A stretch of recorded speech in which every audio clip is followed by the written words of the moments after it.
दोस्तों, आज हम जिस टॉपिक पर बात करने जा रहे हैं वो है नोमोफोबिया। नोमोफोबिया को आसानी से समझने और समझाने के लिए मैं किसी गाने का एक स्टैंजा जो कि चेंज किया हुआ है पढ़ूंगा। मैं और मेरी तन्हाई अक्सर ये बातें करते हैं। तुम होते तो ऐसा होता, तुम होते तो वैसा होता, तुम न होते तो क्या होता, तुम न होते तो कैसे होता, तुम न होंगे तो क्या होगा, तुम न होंगे तो कैसे होगा।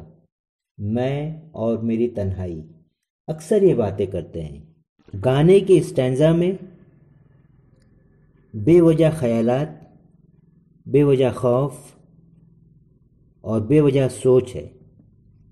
यही ख्यालात, खौफ और सोच नोमोफोबिया है। नोमोफोबिया एक मेडिकल कंडीशन का नाम है जो दौर जदीद की टेक्नोलॉजी की देन है। नोमोफोबिया दरअसल एक डर की किस्म है। ये डर उस तरह का है जिस तरह का डर महबूब को अपनी महबूबा से बिछड़ने का होता है, और यही डर उसको दुनिया की भीड़ में भी तन्हा कर देता है। नोमोफोबिया में डर, ख्यालात और सोच दरअसल मोबाइल के ताल्लुक से होते हैं। जब हम नोमोफोबिया का तफसीली जायज़ा करते हैं तो हमें पता चलता है कि आज के दौर में 60% लोग सीवियर नोमोफोबिक है, 30% लोग मॉडरेट नोमोफोबिक हैं और 10% लोग माइल्ड नोमोफोबिया का शिकार हैं।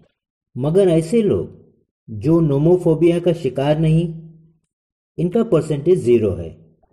1992 में मोबाइल पहली दफ़ा कमर्शियल मार्केट में आया था। तब उसको सिर्फ कॉल्स के लिए और एसएमएस के लिए इस्तेमाल किया जाता था। टेली कम्युनिकेशन की दुनिया में ये इनकलाब था जिसने लोगों की ज़िंदगी के तौर तरीके बहुत ही स्मार्ट बनाए। गुज़रते वक्त के साथ ज़रूरतों के हिसाब से मोबाइल की तजदीदकारी हुई। मोबाइल जदीद हो गए, एडवांस हो गए, और फिर 2007 में मोबाइल फ़ोन ब्लैकबेरी की शक्ल में मार्केट में आया और 2007 में आईफोन भी मार्केट में आया। इस तरह मोबाइल फ़ोन जिसने लोगों को स्मार्ट बनाया था, अब खुद स्मार्ट बनना शुरू हुआ। अब लोगों का मोबाइल फ़ोन की तरफ देखने का नज़रिया भी बदल गया,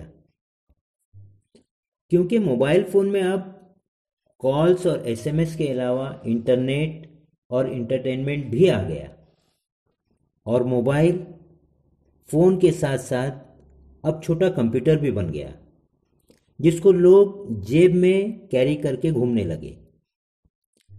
2008 में एचटीसी ने पहला एंड्रॉयड फ़ोन टच स्क्रीन के साथ लॉन्च किया और फ़ोन रोज़ बरोज़ स्मार्ट बनता चला गया और इंतहा को पहुंच गया।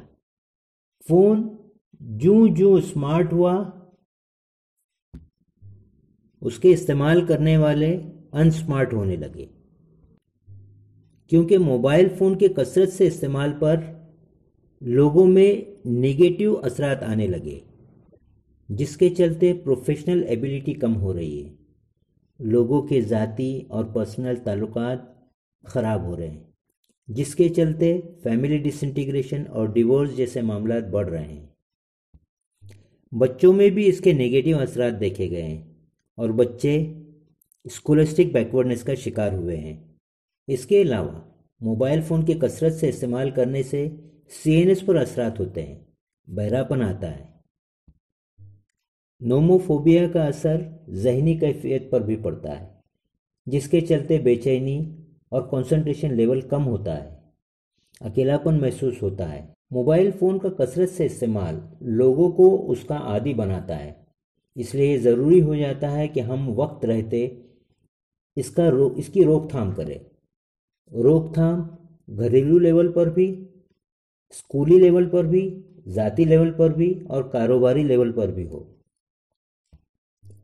موبائل فون کا عادی ہو جانا او سی ڈی کی طرح ہے۔ یہاں ضروری ہے کہ میں او سی ڈی کے تعلق سے کچھ بتاؤں۔ او سی ڈی میں کسی انسان کے ذہن میں بے وجہ خیالات، سوچ اور ڈر بار بار آ جاتے ہیں، جنہیں آبسیشن کہتے ہیں، جو اسے مجبور کرتے ہیں کہ وہ ایک ہی طرح کی حرکت بار بار کرے، جسے کمپلشن کہتے ہیں۔ اور اس طرح آبسیشن اور کمپلشن کا بار بار ہونا آبسیسو کمپلسیو ڈس آرڈر کہلاتا ہے۔ آبسیشن کو جتنا مارنے کی کوشش کرو وہ اتنا ہی اور بڑھتا ہے۔ نوموفوبیا کچھ ایسا ہی ہے۔ موبائل کے تعلق سے بے وجہ سوچ، خیالات اور اس کا ڈر بار بار فون کو دیکھنے پر مجبور کرتا ہے، اور اس طرح فون کا بار بار دیکھنا ایک مرض کی شکل اختیار کرتا ہے۔ اور چونکہ نوموفوبیا ایک طرح کا او سی ڈی ہے، آبسیسو کمپلسیو ڈس آرڈرس ہے، اس کے لیے اس کا علاج اور بہترین علاج سیلف کنٹرول ہی ہے۔ جب ہم سیلف کنٹرول کی بات کریں تو سب سے پہلا کام یہ ہو کہ ہم اپنے پاس سے دوسری سم نکال دیں، کیونکہ آج ہم دیکھتے ہیں کہ ہر دوسرے شخص کے پاس 2 سم ہوتی ہے۔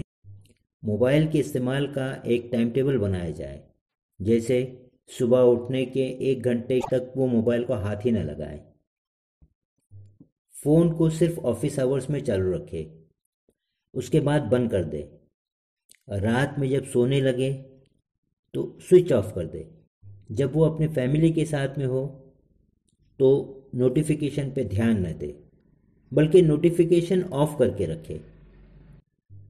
فیملی کے ساتھ میں ہونے پر جب ہم موبائل فون یوز نہیں کرتے ہیں تو فیملی کو احساس ہوتا ہے کہ ہاں ہم ان کے ساتھ ہیں۔ روزانہ کا ایک چارٹ تیار کریں جس میں اس کی ڈیٹیل ہو کہ ہم نے کتنی دیر اسکرین پر رہے اور کتنی دیر ہم نے اسکرین سے آف ہو کر کتنا پروڈکٹیو کام کیا۔ انٹرنیٹ کو آلویز آن نہ رکھے، گاڑی چلاتے وقت موبائل بند کر دیں، کسی ایک سوشل سائٹ کا استعمال کرے، وہ بھی محدود وقت کے لیے۔ اپنے آپ کو مذہبی ایکٹیویٹی میں انگیج کریں، میڈیٹیشن کریں، یوگا کریں۔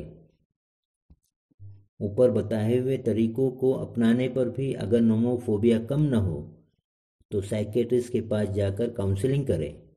نوموفوبیا کے علاج کے لیے دواؤں کے استعمال کے بارے میں یہ کہوں گا کہ اس کی اب تک کوئی دوا موجود نہیں ہے۔ ہاں، ہومیوپیتھی علاج اگر کرتے ہیں تو بہت اچھا ہے، بہترین علاج ہے۔ ہومیوپیتھک ٹریٹمنٹ بھی اس کا او سی ڈی کی بنیاد پر ہی ہونا چاہیے۔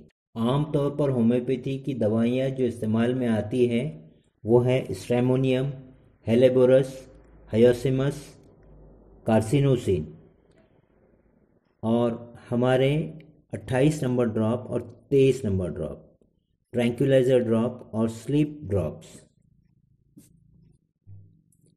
ہمارے مدر ٹنکچرز، ایگنس کاسٹس اور ڈائلوشن جیسے ایکونائٹ 200، ان کا بھی استعمال بہت مفید ہے۔